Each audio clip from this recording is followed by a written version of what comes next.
This podcast of the Gamecock Central Takeover Hour, presented by Firehouse Subs, is sponsored by AAA Heating and Air. The premier HVAC company in the Midlands is growing.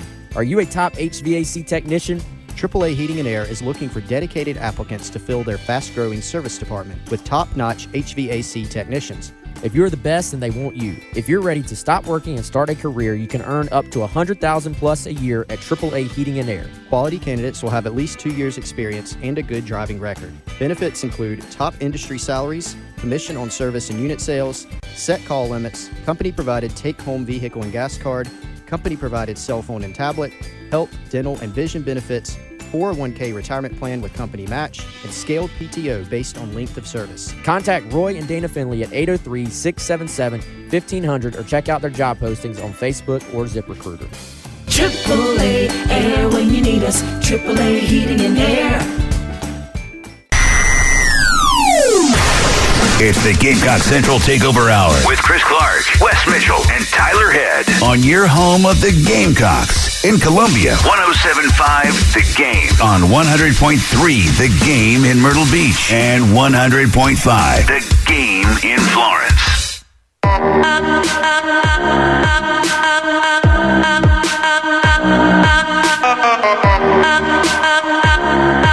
And welcome in. It is the Gamecock Central Takeover Hour, presented by Firehouse Subs here on The Game, 107.5 The Game in Columbia, 100.3 The Game in Myrtle Beach, and 100.5 The Game out in Florence.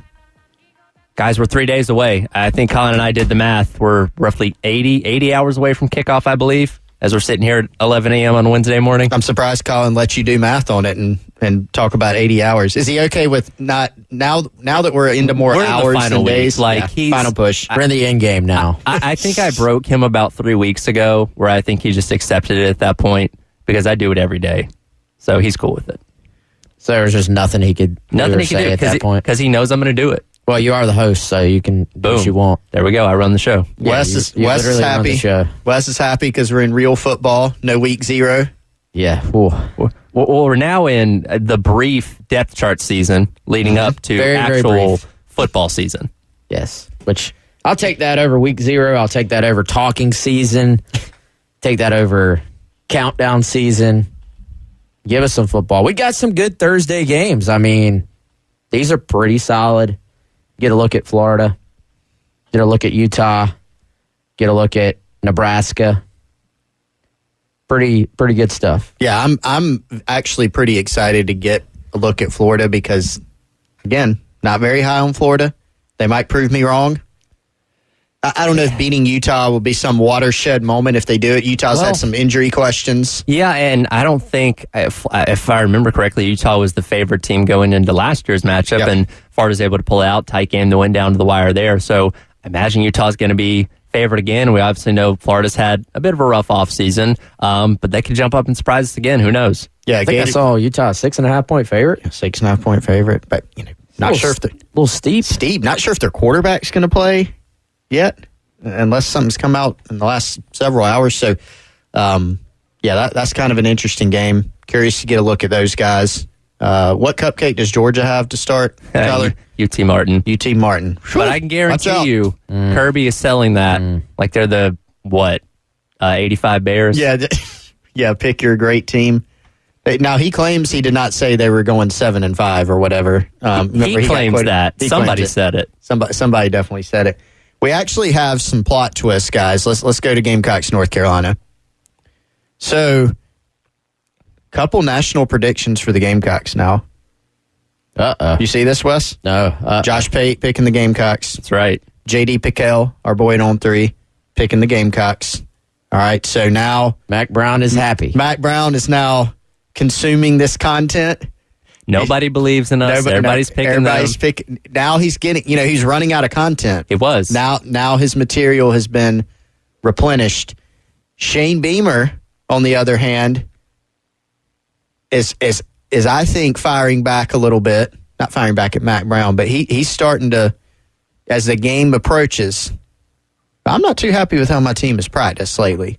And look, he's not making that up. There's no doubt. He's not. He was unhappy about Tuesday, but he's very public about it. Here's what he had to say yesterday about Tuesday's practice. A little both. I mean, it was, we were in the pouring down rain, which is no excuse. That would be me seeking comfort by saying it was wet and all that. Just disappointed that it, would be game week and not have the physical mindset and intensity and urgency that we need to have. And again, it wasn't bad altogether. I mean, particularly on offense, a play can look like crap. But you go back and look at the tape, and it's one guy here. If he just has better footwork or technique or whatever, it could be a big play. So you don't want to overreact, and I'm not. But there also needs to be a mindset and an intent to get better every time you take the field. And I don't know if we had that for the entire 2 hours and 15 minutes that we were out there this morning.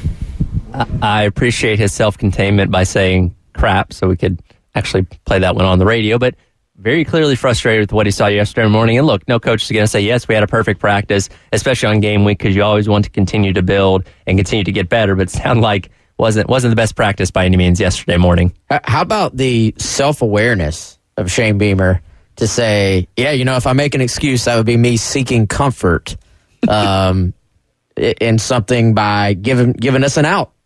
I thought that was very interesting, kind of a deep thought there from the head coach. So I there's obviously stories out there from the quotes yesterday about this, and posted one of them on Facebook. First response, oh no. Uh-oh. Here we go. Yep. I was going to say very little. Actually, I put no stock whatsoever in this having any indication of what we're going to see on Saturday night in Charlotte. Okay. I've heard stories inside the program or people around the program for years. Hey, incredible practices this week. Great practices. And then lay an egg on Saturday. I've heard, looking kind of ugly. Play a great game on Saturday. So I don't go, guys, as far as saying this is just a motivational tactic. Like, I know some people, their response was the opposite. Oh, this is the Lou Holtz. This is the sure. I firmly believe Shane Beamer that he's annoyed by the lack of urgency in practice on Tuesday. However, you'd much rather your coach be getting the attention of his team on Tuesday afternoon than on Sunday afternoon after playing a terrible game on Saturday night. So I'm not really concerned about this. Everybody, there's always room for a bad practice here and there.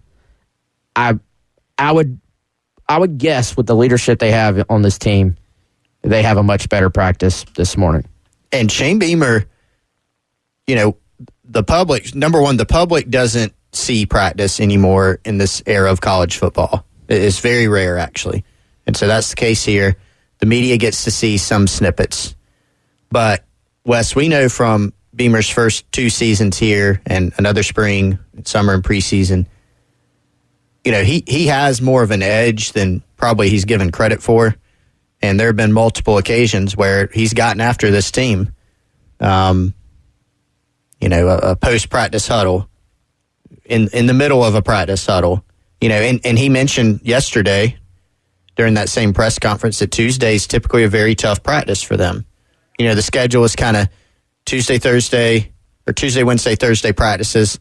I think they're going to do a walkthrough here in Columbia Friday, then go up to Charlotte, and then obviously you got to play the game on Saturday.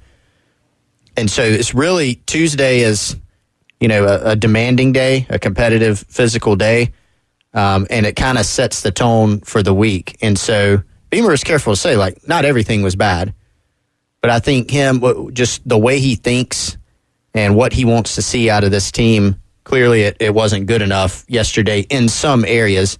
And so I agree with you, Wes. I mean, for it to happen on Tuesday might have served as a good wake-up call, and I think we'll hear better things in terms of how this team responds. Probably Carolina calls on Thursday.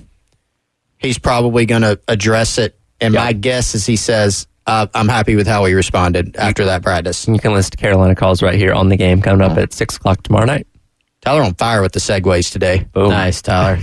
So let's, I guess, go into some more from the press conference. I thought it was interesting as well, Beamer talking about the depth chart. And we are in depth chart season right now. We are in depth chart season.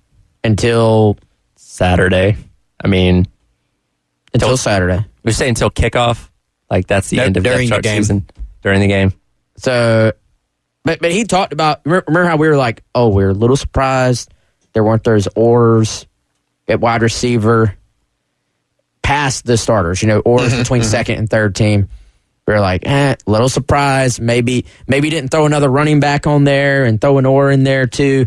But Beamer very specifically said, hey, just because there aren't oars just littering the rest of the depth chart, that does not mean that we're settled on all these spots. Let's hear the full context of what he had to say about those oars yesterday. Yeah, I just read there was South Florida, I think, had was it 53? 30-some oars. That's awesome. Man, I try to be good to you guys and limit the oars. If you saw an oar, then yes, it's because the competition, the battle is still going on. Which it is at every position, but especially at those positions. And then if you saw the oar at, defensive end, I think we threw oars in for like 6 different guys. That's real. Competition's still ongoing, and I would expect to see all of those guys on Saturday night as well.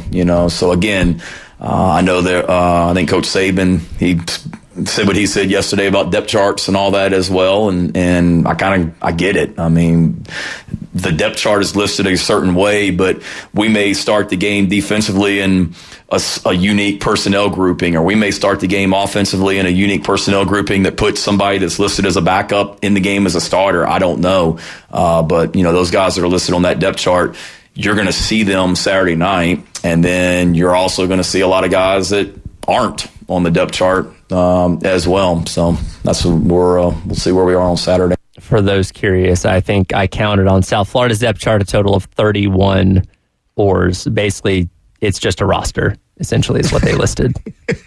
The depth chart is of the roster just a carbon copy? Pretty much. Man, that's... So be glad you're not having to deal with that. How about you're also going to see a lot of guys who aren't on the depth chart on Saturday as well. So who are those guys? Well, Colin and I talked about that a little bit earlier. Mm-hmm. We can come back, dive into that. I have some thoughts. Coming up. Because there's a lot of names that have the possibility of getting some action that weren't on the 2 deep on Monday.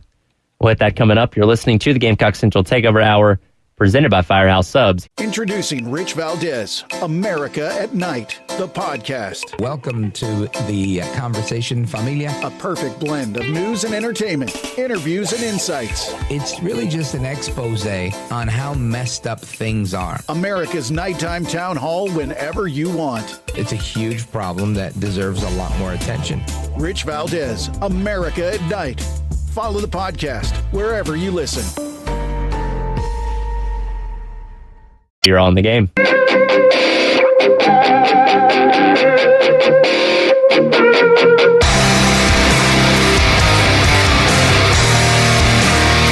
It's the Gamecock Central Takeover Hour with Chris Clark, Wes Mitchell, and Tyler Head on your home of the Gamecocks in Columbia, 107.5 The Game. Also heard on 100.3 The Game in Myrtle Beach and 100.5 The Game in Florence.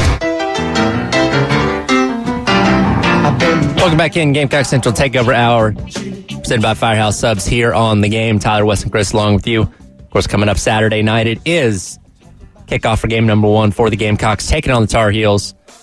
Kickoff is at 7:30. Pre-game coverage here on The Game in Columbia starts at 2:30 with Gamecocks Game Day with myself and Terry Ford. Pre-game coverage out in Myrtle Beach will start at 4:30 when the network kicks in, leading you straight up until kickoff at 7:30.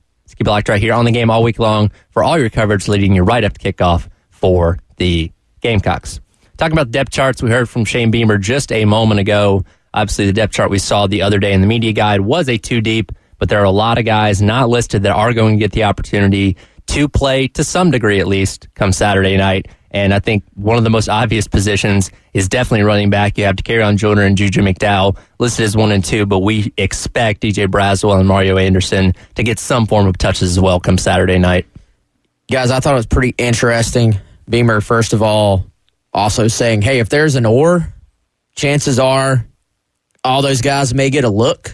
So, you look at Sidney Fugar, Jackson Hughes at left tackle, Kason Henry, Tyshawn Wanamaker at right tackle.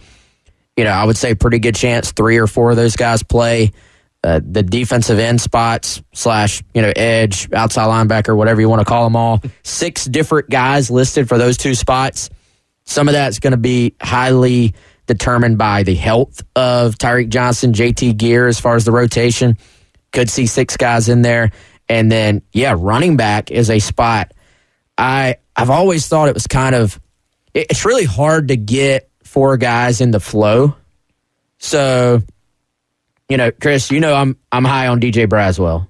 Oh, yeah. When we were talking yesterday, that was the first name you brought up in this category of guys not on the depth chart who could play. Well, I heavily included him in our bold predictions piece on Gamecock Central. However, I say that fully knowing, let's say he's the 4th guy right now. Mm-hmm. Let's just play it out. Dakarion's 1, Juju's 2. That would put Mario Anderson 3rd, and then DJ 4th. If that is the case, I always look at running back position. It's kind of like a 2+1. Like if both of those guys are healthy, nobody gets banged up whatsoever, you really can only rotate 2 guys pretty equally. And then you kind of have that 3rd guy that goes in as a bit of a change of pace. And you generally don't get to the 4th guy unless somebody, gets banged up and has to come out, or you either have a big lead or the opposite, you are getting beat pretty handily. So I still think we probably do see Braswell this week. I don't know that we will. I think you will certainly see Braswell in the mix next week against Furman. Don't disrespect Furman. Sorry, Furman guy. But I also wonder, so Juju McDowell, I think, is the guy on this list that you sort of circle and you say, it can go 2 ways. If Juju kind of takes another step forward and in some ways kind of does some of the game-breaking things we saw him do as a true freshman, then he can actually hold off those guys and be potentially even more than, this tag we put on him. Oh, he's just a change of pace guy. Or, as the season progresses, the much bigger Mario Anderson and, a big speedy guy in DJ Braswell, I think could potentially kind of roll into that number 2 spot. So I think that's an unknown at this position. It's not a question like it's a bad thing. Right. I think that's just something that we're going to have to see play out in the games in real time, basically. Well, and there's eventually, not game 1, like you said, there's going to be a cut line where whoever is 4th, realistically, probably doesn't factor in much. Mm-hmm. I mean, I think there's just, now let's compare it to last season. I know it's a different offensive coordinator, right? I know it's a different year. But when you just look at the amount of snaps in a game, and this is also a team that we think may throw the ball more as a percentage compared to what we saw last season. So bear that in mind. But let's just take a 4-game sample last year from the SEC games. So in the Arkansas game, and I know the narrative is they didn't run the ball enough in that game, but the carries were pretty even between Juju, Marshawn Lloyd, and then Jaheim Bell got a few. You go to the Kentucky game, Marshawn got by far the lion's share of the carries, but Juju and Jaheim got a handful of carries. You go to the A&M game, Marshawn got the lion's share of the carries, but CBS got 8. Juju and Jaheim each got 2. And then Vandy, Jaheim Bell was the leading rusher, and then CBS and Juju got a handful. So what's the common theme? You had 3 guys. One game you had two backs get 2 carries each. That's kind of inconsequential. So eventually there's going to come a point where you have a lead back, then you got the second guy, and then you kind of got the third guy. That's probably how it's going to play out. So my question is who ends up being 2 through 4? I think DeCarrion probably keeps number 1 throughout the season. Probably. You had a face, Wes. Yes? No? No, I'm agreeing. Okay. Yeah. So is number 2 Juju, like you said, or does somebody else kind of rise? Because whoever's number 4, there's just not enough room to get significant carries. Well, I think Juju gets the benefit of the doubt because he's the only one that has played significant running back snaps at this level of college football before. And again, we knew DeCarrion was going to be the number 1 guy coming into the season. But yeah, it's kind of Juju's second spot until somebody else proves otherwise, I guess. Yeah, I think that's a great way to put it. The interesting thing about running back, and if you really kind of look at all the different positions in football, there is kind of a flow to how the rotations typically work, but it's different for each position. Running back is one of those spots where you're 3, and then to Chris's point, you get down to your 4th. If you go into a game, I'm 4th string today, you maybe don't get in the game. Mm-hmm. However, 2 guys step wrong and roll an ankle, and you can go from, oh man, I got the best seat in the house, I'm watching, to, I'm carrying the ball 15 times. And I know that's true for any position. There's always that line where, all right, I go from not playing at all to playing. But I feel like at no other position except for maybe quarterback when you're talking about starter versus backup. One guy rolls an ankle, the backup goes from playing no snaps to playing 65 snaps. But running back, there's kind of a clear gap between 2 and 3, and then there's kind of a clear gap between 3 and 4 in terms of how it plays out and how the rotation works. But remember, Brandon Wilds. I love this one. He goes from 5th string guy to start the year to rushing for 100 yards. Tyler will appreciate this one against the Tennessee Volunteers in Knoxville. Yep. So you can go from you're not really playing to, hey, man, we're putting this thing on your shoulders. Right. Carry the load. Yep. That's going to be a fascinating just how when we pull up the PFF snap counts after each game, what does it look like on this coming Sunday? But then what does it look like after week 5? Could be very different. But the unpredictable is you never know who's going to get just dinged up. That's a position where guys are going to get dinged up. It doesn't even have to be serious, but you're going to have bruises, rolled ankles, stuff like that. It always plays a role. Right. There's certainly a lot more names that did not show up on this 2 Deep the other day that we'll get the opportunity to potentially see the field come Saturday night. We'll hit on a few more of those coming up as we roll along with the Gamecock Central Takeover Hour presented by Firehouse Subs here on the game.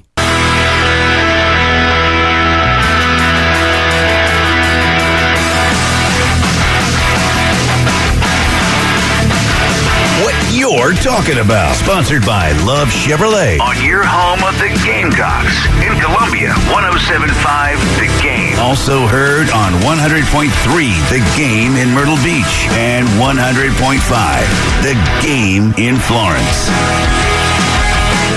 Welcome back in. It is the Gamecock Central Takeover Hour. Presented by Firehouse Subs here on the game. Tyler, Wes, and Chris along with you. Guys, before we jump back into the discussion about depth charts, South Carolina's pretty good at special teams, right? Decent. There's a chance they could score a special teams touchdown Saturday night, correct? Always. Well, if they do, and you're registered, you could win a $100 gift card when South Carolina scores a special teams touchdown. Go online to 1075thegame.com and sign up for your opportunity, because every week on Monday, Bill and Preston will pick a winner live on the air to receive a $100 gift card if the Gamecocks score a special teams touchdown that weekend. If they don't, that money rolls over to the next week. So that means Furman potentially have $200 on the line if they don't score one this weekend. But you talk about the best special teams unit in the country, we're going to have some folks getting paid this year. So they're giving away $100 every week, basically. As long as they score a special teams touchdown, yes. No, that's my point. They got as good a shot as anybody Very good in shot. the country. Yes. Cool. I like that. So that's awesome. Put even more faith in Pete Limbo, which you should have Yes. plenty anyway. It's not possible for me to put any more faith. There's some so much contests faith. where you hear it and you're like, well, that's not going to happen. Like, I'm not going to register for that. That one, you got a good shot. You got a real Indeed. good shot. Absolutely. So again, 1075thegame.com for your opportunity to win $100 gift card with the special teams touchdowns promotion. Back to conversation about depth charts, and we talked a lot about the running backs in that last segment there. I was talking about this with Colin earlier. He threw out an interesting name of somebody that could potentially see the field not listed. Why not Lenora Sellers? Why not Lenora Sellers? I mean, obviously, Spencer's the starting quarterback. As long as he stays healthy, knock on wood, hopefully that's the case. But we saw those glimpses of what Sellers is capable of in the spring game, and maybe it's a goal line situation, maybe it's a package on short yardage here and there, but there's opportunities where he could come in. Yeah. Y'all know this is near and dear to my heart. Like I've been calling for the Sellers package for months. Wes, like, what's your point? Like, what are we discussing here? Yeah, I mean 204. Well, he's not on the depth chart, so I can't tell you. 241 pounds. Is that right? 244 pounds. Either way, my man's pushing 240 pounds. Big dude, athletic, runs hard, has the arm as well. We've been talking about can they effectively run the football all year long, or all off-season long, I should say. Then we know DeCarrion Joyner is going to be your running back, so that sort of opens up that wild card spot. I'm there. Like I'm all in on this idea. Do we see it this week? Maybe, maybe not. Do we see it week 6? Maybe. I think it's something. If you have this guy, you're not just sort of throwing out that possibility. Like, I think it's a real possibility. And I think if he plays, a lot of folks have asked, will he have, a package of plays? Does he get a drive? I tend to think no. That's just not no to the package, but no to, like, taking Spencer Rattler off the field in game 1 in a game of this importance, and as good as I think Lenora Sellers is going to be, and I could get almost hyperbolic with how good I think he's going to be. I still don't see that. But if you're down there and it's 2nd and goal from the 3, I'm thinking hard about it, about putting him in there. And because you remember, the size, the balance, speed, the power, running the football, the threat, obviously, to throw the football. Watching this kid in high school, and that's obviously a far cry from playing a college football game, a Power 5 game, but he was automatic in those situations, and he has translatable traits to where you think he could do it. So I would not be shocked if we saw that. Is there going to be any concern with preserving him as a redshirt this year and limiting him in the number of games he plays? Or is it like, hey, he's as good as we think he's going to be. He's only going to be here for a short time anyway. Let's use him as much as we can. I don't want to speak for anybody in the building over there. This is not sourced. This is my opinion. But I say no concern whatsoever. I think if you feel like he can help you win a game, if you feel like he can help you be in a better position to win a game, then you play him. I think that's just that. That's it. I think it also would serve him well to go ahead and get some playing time and to get out there and sort of get any potential butterflies out and go ahead and get that experience. And I just think, like Chris was just saying, the threat of him throwing the ball, obviously maybe that's not as much of a factor if you're at goal to go from the 2. But if you're at third and 2 from midfield, just putting him in naturally, and defenses are already going to be up near the line of scrimmage just because of down and distance situation. They see another quarterback come in, they are going to react to that. I think, if we really want to play this out like a video game, which we know it's not, but can you imagine just putting the speed threat of Harbor just on the field, just as a threat on the outside, and then doing some of the Tebow style fake quarterback draw, fake quarterback power, and throwing off of that. There's a lot of fun stuff as the season progresses. Again, it's a long year, right? We don't know if we're going to see any of this on Saturday night. Maybe they do on Saturday say, hey, Seven is our guy. He's on the field this entire game. Maybe they say that for week one. But as the year progresses and you sort of see where your deficiencies are, maybe you say, man, we are struggling to get first downs on third and short, fourth and short. I think that's got to be a possibility you heavily consider.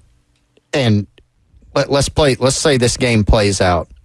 And let's say South Carolina, win or loss, let's say they don't run the football very well. That will be a talking point among the fan base. We're going to talk about it on Monday, again, win or loss, because it's going to it's been such a point of emphasis going into this season that if they struggle to run the ball and Sellers isn't on the field, then that will be a storyline. And people will say, well, he might need to be out there. And maybe we do see that adjustment. Again, I do tend to err on huge game. Week one, you're not playing Furman. Sorry, Furman. You're not playing UT Martin or Ball State, Tyler. You're playing North Carolina. You're playing a Power 5 school. And Spencer Rattler, let's not lose him in this conversation, not from a running perspective, but the feeling around the program is he's ready to take a big leap and be a really, really good, explosive player this year, too. You don't want to take him off the field a lot, especially in week one. No, absolutely. A couple more names to look at as we'll jump over to the defensive side of the ball here really quick. I know one guy that you guys are very, very high on, Vicari Swain, at the quarterback spot, now listed on the 2 deep, and somebody that made a lot of noise over the past couple of weeks at camp, and somebody that certainly, when you talk about rotating guys in and out, could be a factor as well. Yeah, I'm excited to see Vicari as the year progresses. I think he's a potential special teams guy as well. Bam Martin Scott, who is currently questionable. Once he gets healthy, he's someone you're going to see mixed in this linebacking core, especially I think when Carolina has 3. They didn't list the third linebacker. That's not in their base package. Sometimes you'll see teams still listed on here. I think if he is healthy, then that would be something you'd see from him. Let's see. I'm trying to think of other guys. I got a couple. Some defensive tackles. We talked about this. It's like we were reading Shane Beamer's mind. We were predicting the future. We talked about this on the show yesterday, I think, before Beamer said. He probably listened to the show and was like, I should address that. Probably what it was. But exactly what happened. What else you got, Chris? Well, Peyton Mangrum. Nick Harbour made the 2 deep. Yep. And so in lieu of there being an or, we figured Eddie Lewis would make it. Sure. Omega Blake with the offseason he had. Not a surprise that Nick Harbour made it. But Peyton Mangrum, he could get in that top 6. Beamer said yesterday, that's kind of still up in there. Who's the next 3 after their starters who are pretty entrenched? So he comes to mind. And then Drew Tuizama at edge. I mean, he's certainly one. Well, and Beamer said he was going to get the opportunity to play against North Carolina. How many snaps that is, we don't know, but something. We don't, but you kind of look at it. JT Gear's one. That he's one of those guys that has missed some time and been banged up and is questionable going into the game. So you're already down a guy. That maybe that increases the chance that Drew T plays a little more. We know that Terrell Dawkins and Tyreek Johnson, who spent some time in blue during the preseason, and they're still battling one of those spots. They made up 2 of those oars that we had, 2 of the 4 oars. That maybe these things increase the likelihood that Drew Tuizama can get on the field and maybe even play a few more snaps than we originally anticipated. But kind of hard to predict at this point. Yeah, absolutely. Well, one more real quick, talking about Peyton Mangrum. Also, Elijah Caldwell, somebody we hadn't talked about a whole lot these past couple weeks. Got a lot of attention over the summer. Somebody else to factor into that wide receiver rotation, too. Yeah, some other guys, some walk-on guys there. Joseph Morris got some reps with the second team. Eric Rice got some run, I think, with the third team. Maybe while some guys were banged up. So I got a feeling, especially once you get into week 2, generally coaches tend to err heavily towards their guys that have played and that they trust in a week 1 situation. You got to try to eliminate as many possible negatives as possible. But I think going into week 2, and then once you sort of get into the flow of the season, we could see, 5, 6, 7 other guys beyond the starting three get looks at receiver, and it's just going to be about who outperforms everybody else in terms of which guys get those reps as the year goes on past that. Absolutely. We will preview the coordinator speaking coming up. You're listening to the Gamecock Central Takeover Hour, presented by Firehouse Subs here on The Game.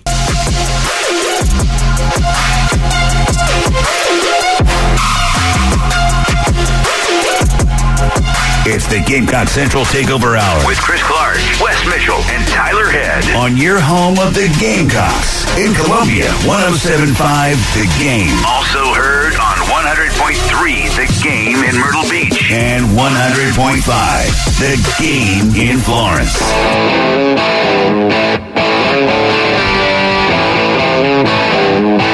Welcome back in. Gamecock Central Takeover Hour presented by Firehouse Subs here on The Game. It's a busy week. Tomorrow afternoon, Jay and Terry are going to be broadcasting the halftime show live at the Nest Plumbing and Electrical Showroom on Gadsden Street here in Columbia. And of course, Carolina Calls coming up with Coach Beamer tomorrow night at 6 o'clock right here on The Game. Quickly as we wrap up here, I love Facebook memories, where it will randomly tell you, hey, you have memories to look back on from 5 years ago, 10 years ago, whatever it may be. I just checked my phone in the last break, and a convenient memory popped up from this day back in 2012. Tyler Head on his Facebook status put, Steve Spurrier better go give that ref a big kiss on the lips after that one. Now, that was the day that South Carolina opened their season on the road at Vanderbilt and won the game 17-13. Any idea what I was referring to? No, it's not coming to me. I thought there was going to be some kind of South Carolina Georgia tweet, but you're he probably wants to forget. Initially, I thought about that, but I was like, wait a minute, that game wasn't until later in the season. Later in the year. So something to do with the season opening game against Vanderbilt in 2012. I feel like there was a big PI call late in that game. Might be what you're referring to. There's a good chance based on what I said. Yes, because Carolina was down. Yeah, tight game. And had to drive down. I think Justice Cunningham had a big catch. Oh, where he got lit up? Still caught the ball? Yeah, that was a good one. It was raining during that game. It was that thing was ugly. That was one of the best teams. I say the best team in school history, and very nearly lost that game. You know the quarterback for Vandy in that game? Was it Jordan Rogers? It was. Nice. Good pull. Was Aaron still talking to him at that point in time? Or you cut off communication with the family? I don't know. No idea. That Vandy team had some good players, though, actually. Zach Stacy. Was Jordan Matthews. Was 13 Franklin's last year at Vandy? Is that right? Sounds right. Yeah. He had a good couple of years there. Yeah, some of those Vandy games got a little iffy at times. Oh, yeah. Just straight up losses or just iffy. Some spicy Vandy teams. James Franklin did a great job there. Like, don't gloss over that. He was impressive.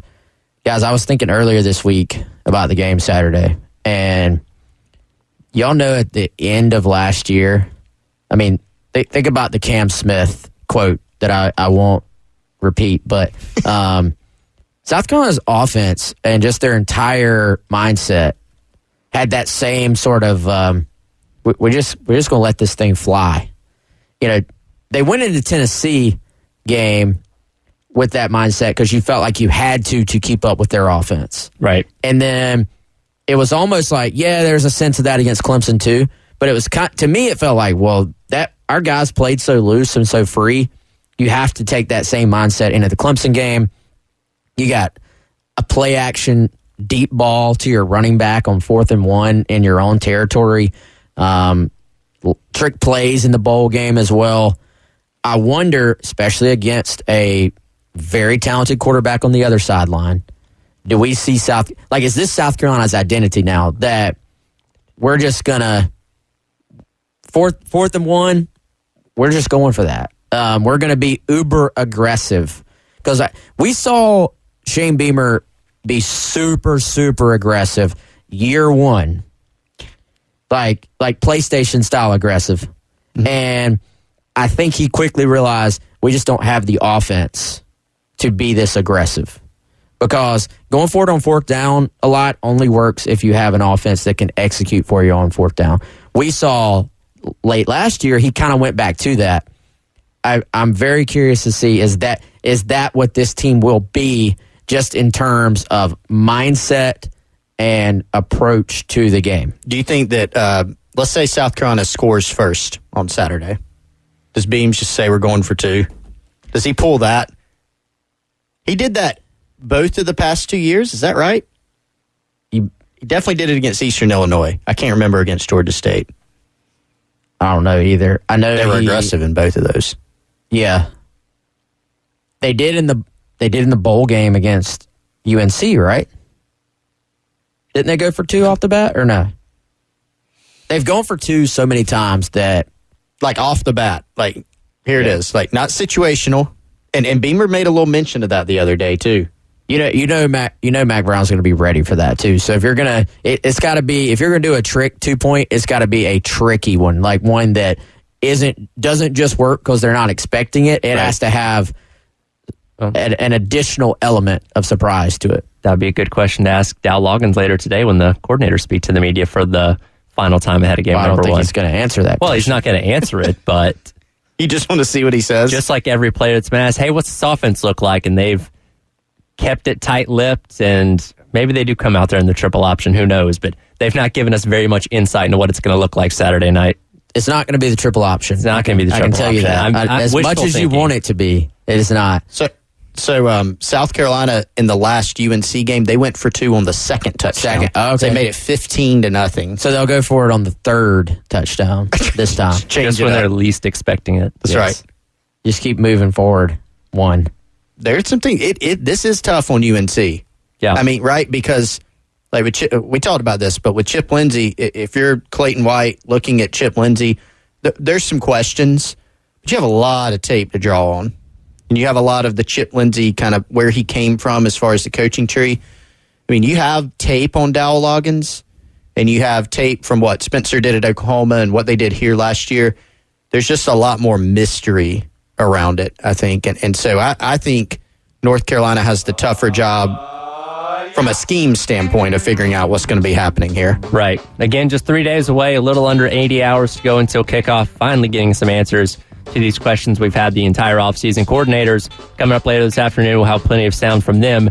Coming up tomorrow on the Gamecock Central Takeover Hour presented by Firehouse Subs. Up next is the halftime show with myself, Elijah Caldwell, right here on The Game. Elijah Campbell, not Caldwell.